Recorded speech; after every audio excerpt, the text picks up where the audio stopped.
No dia 3 de janeiro de 2022, uma mulher ligou para a emergência para relatar que ela havia encontrado a sua filha de 36 anos morta no sofá da sala.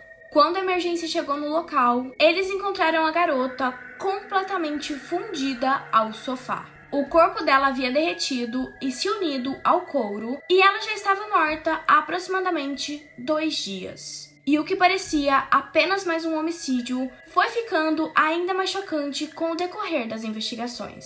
Mas afinal, o que aconteceu com Lacey Fletcher e por que ela estava derretida no sofá? Olá, curiosos e curiosas! Sejam bem-vindos a mais um vídeo aqui do canal. Eu sou a Isa e de segunda a sexta eu me sento exatamente neste lugar e te conto casos criminais reais e histórias misteriosas. Então, se você gosta desse tipo de conteúdo, eu já te convido a se inscrever aqui no meu canal, a curtir, a compartilhar, a ativar as notificações e, é claro, o mais importante, a ficar comigo até o final dessa história, porque o caso de hoje é um caso muito chocante e eu tenho certeza que, assim como eu, você também vai ficar chocado, mas eu tenho certeza que você vai gostar do vídeo de hoje.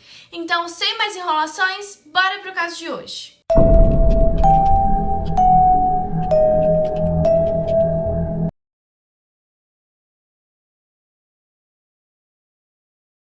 No vídeo de hoje, eu vou te contar a história de uma mulher de 36 anos chamada Lacey Fletcher, que foi encontrada morta, derretida no sofá da própria casa, e ela ficou nesse sofá por 12 anos seguidos. A mãe dela, que se chama Sheila, ligou para emergência no dia 3 de janeiro de 2022, ou seja, o caso é relativamente recente, para relatar para as autoridades que ela tinha encontrado a filha dela morta no sofá da casa. E quando a emergência chegou na casa da família, a cena que eles encontraram foi uma cena tão horrível e tão chocante que imediatamente eles chamaram um legista para poder identificar se aquela morte tinha sido um crime ou se tinha sido apenas um acidente. E quando esse legista chegou na casa, ele disse que nos 30 anos de profissão da vida dele, ele nunca tinha visto algo tão horrível. E que durante uma semana inteira ele passou sem comer, sem beber e sem conseguir dormir. E o xerife, que também tomou conta do caso, disse que nos 6 anos que ele já era o xerife daquela cidade e de todas as cenas que ele já tinha presenciado,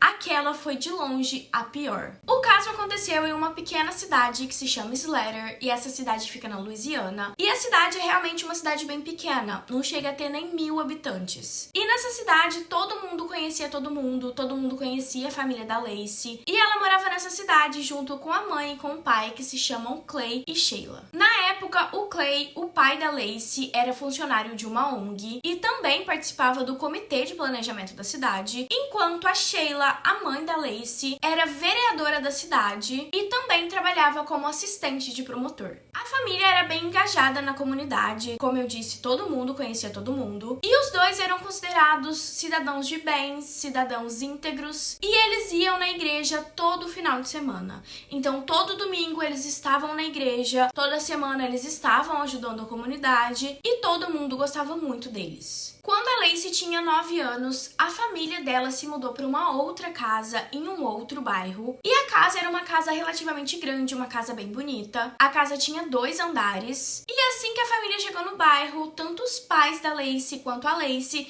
fizeram amizade muito rápido. A Lacey fez amizade com as crianças da rua. E a Lacey frequentava uma escola que ficava próximo da casa dela. A Lacey sempre foi descrita por todo mundo como uma garota feliz, uma garota alegre, uma garota muito divertida, que amava filmes, que amava Disney, que amava música country, era apaixonada pela Mariah Carey e também pelos filmes de princesa. Desde novinha, ela foi diagnosticada com autismo e também com ansiedade social, e essa ansiedade social era uma ansiedade social mais agravada, e tudo isso, tanto o autismo quanto a ansiedade social, foi aos poucos se agravando ao longo da vida dela. Durante os primeiros anos de vida, a Lacey era uma garota bem vocal, como eu disse, ela era muito feliz, muito falante, tinha amigos. Porém, quando ela fez 14 anos, os pais dela decidiram tirá-la da escola, porque ela começou a sofrer bastante bullying, e com isso a ansiedade social dela foi só piorando. E o bullying que ela sofria era basicamente porque ela era bem diferente dos colegas de turma da classe dela. E de acordo com as pessoas que estudavam na sala dela, provavelmente foi nesse período em que ela saiu da escola e passou a ficar ficar apenas dentro de casa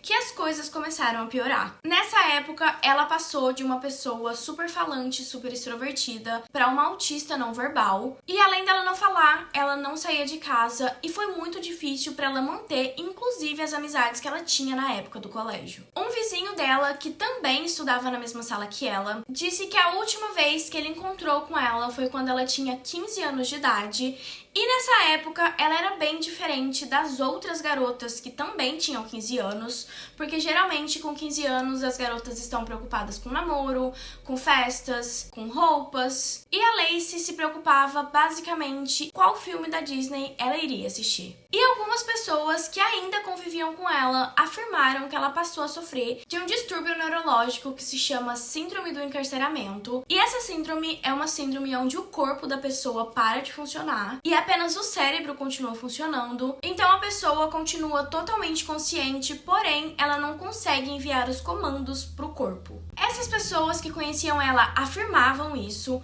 Porém, uma médica que acabou entrando nesse caso deu uma pesquisada em todo o histórico médico dela e ela afirma que o único diagnóstico que a Lacey teve em toda a vida dela foi da ansiedade social e também do autismo e que ela nunca recebeu nenhum diagnóstico relacionado a essa síndrome. E o que a gente sabe é que provavelmente alguma coisa realmente aconteceu com ela, porque depois dessa época que ela saiu da escola e foi estudar em casa, ela passou mais de 12 anos sentada no mesmo sofá. E era nesse sofá que ela dormia, acordava, fazia suas necessidades e também comia. A gente não sabe ao certo se foi uma escolha dela ficar nesse sofá ou se foram os pais que a colocaram ali e como ela não conseguia se mexer, ela acabou ficando presa nesse sofá. E que a última vez que ela foi vista por uma outra pessoa além dos pais dela foi quando ela tinha 21 anos de idade. E antes disso tudo acontecer com ela sempre era vista do lado de fora da casa fazendo exercícios físicos, mas com o passar do tempo ela não foi mais vista e os vizinhos começaram a estranhar aquilo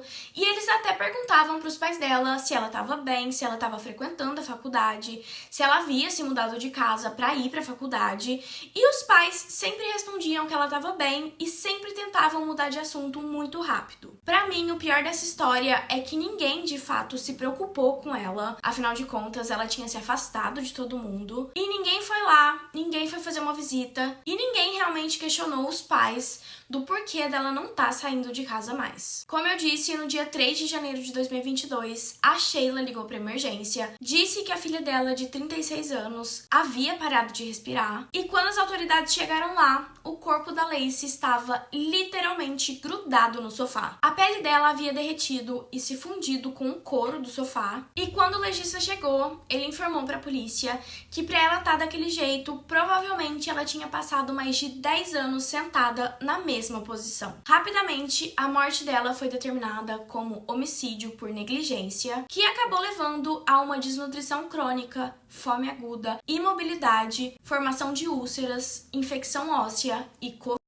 Além disso, foi determinado que ela já estava morta há quase 2 dias antes daquela ligação ser feita e quando tudo aconteceu, ela pesava 44 quilos e tinha 36 anos. E como eu disse, a morte dela foi considerada como homicídio, porque além de tudo isso que eu contei pra vocês, as pernas dela estavam completamente vermelhas, cheias de feridas que deixavam os ossos dela aparente, e as pernas tinham derretido junto com o estofado do sofá. Embaixo dela tinha bastante urina, bastante fezes, e indicava que o mesmo lugar que ela dormia era o lugar que ela usava como banheiro, e junto do corpo dela haviam várias larvas e vários insetos. E essas larvas e esses insetos comiam o corpo dela ainda enquanto ela estava viva. E pra mim, sem dúvidas, essa é a pior parte dessa história. Esses bichos estavam comendo ela literalmente viva e eu não consigo nem imaginar o mau cheiro que tava essa casa. As investigações começaram imediatamente e naquele ponto a polícia já sabia que os pais dela só ligaram para emergência 2 dias depois, porque os bonitos estavam viajando no final de semana